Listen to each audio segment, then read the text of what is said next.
Hello student, स्वागत है आप सभी का बायो रूट्स में। आज हम डिस्कस करने वाले हैं इम्यूनोलॉजी के एक बहुत ही इंपॉर्टेंट टॉपिक को, विच इज एंटीबॉडी। तो with this hope that you all are doing well in your study. आओ शुरू करते हैं अपना आज का ये वीडियो लेक्चर। सबसे पहले इम्यूनोग्लोबिन के कुछ सिनोनिमल नेम हैं, जैसे कि इम्यूनोग्लोबुलिन्स, एंटीबॉडीज या अल्फा या गामा ग्लोबुलिन्स, ये सारे एक ही नाम है। इम्यूनोग्लोबुलिन को IG से डिनोट किया जाता है, ठीक है। सबसे पहले हम ये बात करते हैं कि इम्यूनोग्लोबुलिन्स यानी कि एंटीबॉडीज पाई कहाँ जाती हैं। तो हमारे ब्लड के अंदर प्रोटीन्स होते हैं जो कि प्लाज्मा में डिसॉल्व होते हैं। तो प्लाज्मा का एक प्रोटीन, प्लाज्मा में कई तरह के प्रोटीन जैसे फिब्रिनोजन है, एल्ब्यूमिन्स हैं, ग्लोब्यूलिन्स हैं। तो वो जो ग्लोब्यूलिन्स वाले प्रोटीन्स हैं वो हैं एंटीबॉडीज। तो हम लिख सकते हैं कि antibodies are plasma protein, plasma, और सिर्फ प्रोटीन ना कह करके हम इन्हें लिखेंगे glycoprotein. Antibodies are plasma glycoprotein. Glycoprotein का मतलब क्या है ये हम सभी को अच्छे से पता है। इसके अंदर कार्बोहाइड्रेट्स प्लस प्रोटीन, यानी एंटीबॉडी किस चीज की बनी है, थोड़ा सा आप कह सकते हो पॉलीसेकेराइड्स की और साथ साथ में प्रोटीन्स की। Avoid the barking sound. Now अगर हम बात करें कि एंटीबॉडी का प्रोडक्शन कहाँ होता है, कौन करता है। एंटीबॉडी का प्रोडक्शन किया जाता है एक्टिवेटेड बी सेल के द्वारा। एक्टिवेटेड बी सेल, या इसी सेल का दूसरा नाम है आपके पास में प्लाज्मा सेल, ठीक है ना। इसका दूसरा नाम क्या है, plasma cell. Can you guess where are plasma cell found. जैसे एंटीबॉडी कहाँ पाई जाती है, प्लाज्मा के अंदर। तो प्लाज्मा सेल कहाँ पाया जाएगा। अगर आपका जवाब प्लाज्मा है तो sorry my dear friend, you are wrong. Plasma या एक्टिवेटेड बी सेल जो है ये सेल पाए जाते हैं लिम्फ नोड में। Okay, they are lymph node. Plasma cell के अंदर जो प्लाज्मा शब्द है उसका प्लाज्मा, ब्लड प्लाज्मा से कोई लेना देना नहीं है। तो ये लिम्फ नोड के अंदर मौजूद होते हैं बी लिम्फोसाइट के सेल जो इनएक्टिवेटेड रहते हैं। इन्हें एक्टिवेट करने के बाद जो नया सेल बनता है वो होता है प्लाज्मा सेल, जो दिखने में कुछ ओवल शेप का ऐसा होता है और इसका न्यूक्लियस आपको ऐसा दिखेगा कार्टवेज शेप का। ये हमारे लिए बनाता है एंटीबॉडीज। एंटीबॉडीज का प्रोडक्शन थाउजेंड्स ऑफ एंटीबॉडीज पर सेकेंड होता है। एक बार जब हमारा इनएक्टिवेटेड बी सेल किसमें कन्वर्ट हो जाता है, एक्टिवेटेड बी सेल में। नाउ अगर हम बात करें एंटीबॉडीज के टोटल टाइप्स की, तो हमारी बॉडी में कितने टाइप्स है, टोटल है 5। तो हम हेडिंग लेते हैं टाइप्स ऑफ एंटीबॉडी।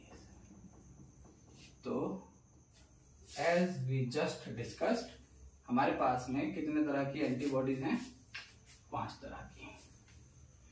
5 तरह की कौन कौन सी हैं। पहली है IG यानी immunoglobulin G, then immunoglobulin A, immunoglobulin M, immunoglobulin E and immunoglobulin of course D। इसको याद रखने का सिंपल निमोनिक है गेम्ड, GAMED। इस निमोनिक में जैसे हम इस तरफ जाएंगे हमारे ब्लड में पाई जाने वाली एंटीबॉडी घटती जाएगी, यानी कि बॉडी में सबसे ज्यादा मात्रा में पाई जाने वाली एंटीबॉडी है एंटीबॉडी G एंड सबसे कम है आपकी एंटीबॉडी D। यानी कि इस तरफ जाने पे आप जा रहे हैं हाई टू लो। हमारी बॉडी में सबसे ज्यादा पाई जाने वाली बॉडी है आपकी IgG। नाउ एंटीबॉडी जो 5 तरह की हैं, इन सभी का शेप अगर हम देखें तो ये आपको मिलेगा ऐसा, इस तरह का Y शेप, और इन सब के अंदर लगी होती हैं चेन्स कुछ इस तरह से, ठीक है। ये सभी सारी एंटीबॉडीज का शेप ऐसा ही होता है। इसमें जो ब्लू कलर से चेन बनाई है हमने, ये चेन है लॉन्ग चेन, और जो रेड कलर से चेन बनाई है हमने वो है हमारे पास शॉर्ट चेन। तो जैसा कि डायग्राम में दिख रहा है हमारे पास में 2 शॉर्ट चेन है और 2 लॉन्ग चेन है। We have 2 short chains and we also have 2 long chains in a structure of a single antibody. Hence we can consider कि antibody tetrapeptide है. They are tetrapeptide.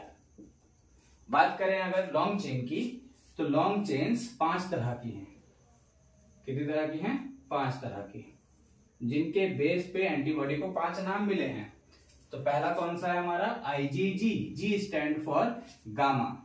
G stand for gamma. And next one is IgA. A stand for alpha. Then IgM. M stand for mu. IgE. E stand for epsilon. And IgD stand for delta. हमारे पास में 5 अलग अलग तरह के क्या हैं? Long chains हैं, जो कि gamma, alpha, mu, epsilon and delta हैं. शॉर्ट चेन हमारे पास टोटल हैं 2 तरह की. कितने तरह की हमारे पास? 2 तरह की हैं. एक है हमारे पास में कैपा और दूसरी है लैम्डा. एक है कैपा और दूसरी है लैम्डा. ये दोनों एक ही तरह की हैं. या तो ये दोनों कैपा होंगी या तो ये दोनों लैम्डा होंगी. ठीक है, एक एंटीबॉडी में एक कैपा एक लैम्डा ऐसा नहीं होगा. तो हमारे पास टोटल शॉर्ट चेन्स होती हैं 2 तरह की. तो अगर मैं ऐसा करता हूं, कैपा के लिए हमने ब्लैक कलर यूज कर दिया और लैम्डा के लिए ब्लैक कलर विद डॉट्स. तो ये आपके पास में स्ट्रक्चर है. तो टोटल एंटीबॉडी के स्ट्रक्चर में हमने जाना कि एंटीबॉडी वाई शेप की दिखती है, जिसमें 4 अलग अलग प्रोटीन्स होते हैं, जिनमें से 2 प्रोटीन लंबे शेप के होते हैं, वाई शेप बनाते हैं. ये प्रोटीन लॉन्ग चेन प्रोटीन्स हैं. और 2 प्रोटीन छोटे होते हैं, जिन्हें हम शॉर्ट चेन ऑफ एंटीबॉडीज भी कहते हैं. लॉन्ग चेन हमारे पास 5 अलग अलग तरह की होती है, जिनके बेस पे हमने एंटीबॉडी को नाम दिया है. तो पहला है जी स्टैंड फॉर आपका gamma. Then A for alpha, M for mu, E for epsilon and D for delta. वहीं पे शॉर्ट चेन हमारे पास केवल 2 तरह की है, कैपा एंड लैम्डा. एक बार हम इन सभी के डायग्राम को डिस्कस करेंगे. फ्यूचर लेक्चर्स में हम और भी ज्यादा डिटेल में एंटीबॉडी के बारे में बात करेंगे, पर आज इस लेक्चर में हम केवल इनके स्ट्रक्चर तक की बात हम करने वाले हैं. तो देखो, क्योंकि ये 5 अलग अलग तरह के हमारे पास एंटीबॉडी हैं, तो अगर हम IgG 2 तरह की हैं. दोनों ही तरह की IgG में आपके पास जो लॉन्ग चेन है वो होगी आपकी ब्लू कलर की, जो वहां पे बनाई हमने गामा. ठीक है, और इसके अंदर एक है कैपा वाली. एक कौन सी है? कैपा. और एक है लैम्डा. तो कैपा, जैसा कि हमने कहा था, हम लीनियर चेन बना रहे हैं और लैम्डा को हमने बनाया डॉटेड. IgG हमारे पास 2 तरह की आ गई. एक with kappa short chain and एक हमारे पास with lambda short chain. Now IgA में अल्फा है. मैं चलो इसको कुछ इस तरह का स्ट्रक्चर देता हूं ताकि आप डिफरेंस कर पाओ कि गामा और अल्फा, इन दोनों लॉन्ग चेन में अंतर है. ये दोनों एक तरह की चेन नहीं है. ठीक है, ये हो गया हमारे पास में alpha long chain. Now this is kappa short chain and this is lambda short chain. Now अगर हम बात करें IgM की, इसको एक अलग स्ट्रक्चर से बना सकते हैं हम. तो हम इसको ऐसे बना लेते हैं, डॉटेड ब्लू कलर्स.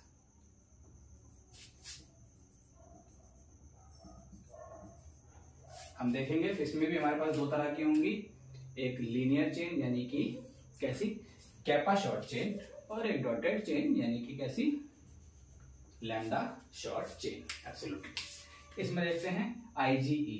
फिर से एक अलग स्ट्रक्चर देना है, तो इसके आर्म्स को डॉटेड स्ट्रक्चर देते हैं और बेस को हम देते हैं एक्सिस को कंप्लीट स्ट्रक्चर, इस तरीके से, ताकि इनके बीच में डिफरेंस करना आसान हो सके. ठीक है ना. हाउएवर ऐसे देख के अंतर नहीं हो सकता. अंतर तो मॉलिक्यूलर लेवल पे पता लगेगा, लेकिन डायग्रामेटिक में अंतर होना चाहिए, इसीलिए हम इस तरीके से बना रहे हैं.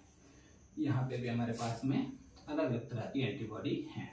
एक हमारी कैपा चेन के साथ, एक लैम्डा चेन के साथ. नाउ लास्ट वन, हमारे को डी एंटीबॉडी बनानी है. इसमें हम इसके आर्म्स को पूरा रख देते हैं और एक्सिस रीजन को डॉटेड कर देते हैं इस तरह से. ये भी हमारे पास 2 तरह की हैं, kappa chain and lambda chain.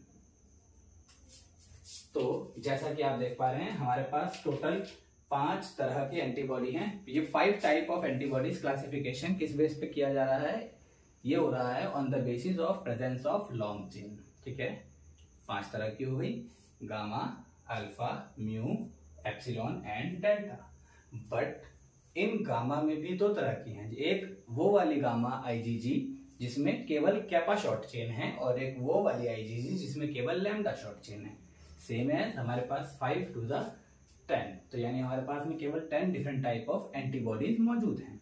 हाँ, इसके अंदर आपको IG1, IG2, IgG1, IgG1, 2, 3 इस तरीके से मिल सकती है, बट अप टू नाउ इतना हमारे लिए भी काफी है। हाँ, एक और चीज मैं आपको बताना चाहूंगा कि हमारे पास में सबसे ज्यादा, जो हमने आपको पहले भी डिस्कस किया था कि सबसे ज्यादा कौन सा है IgG और सबसे कम कौन सा है IgD है। अगर हमारे पास में कोई भी पैथोजन बॉडी में एंटर करता है तो 2 एंटीबॉडी सबसे पहले बनती हैं। 2 एंटीबॉडी तो मैं कहूं तो सबसे पहले बनती है IgM। सबसे फर्स्ट इम्यून रिस्पॉन्स में जो बॉडी में हमारी एंटीबॉडी बनेगी वो है IgM, और उसके बाद जो बनेगी वो है IgG, ये है सेकंड। IgM ये वाली एंटीबॉडी शॉर्ट ड्यूरेशन में काम आती है बॉडी में। अगर मैं ग्राफ में दिखाऊं, इसको आप ऐसे समझें कि अगर मैं आपको ग्राफ में दिखाऊं, मान लेते हैं 3 अलग अलग समय पे इन्फेक्शन बॉडी में आ रहा है, तो IgM जब इन्फेक्शन आएगा थोड़ा सा बढ़ जाएगा, फिर कम, फिर बढ़ेगा, फिर कम, फिर बढ़ेगा, फिर कम। ठीक है ना। वहीं पे अगर हम बात करें IgG की, तो ये लॉन्ग टर्म है, कई बार तो जीवन भर तक के लिए हो सकता है। तो होगा क्या, इसका स्ट्रक्चर अलग है।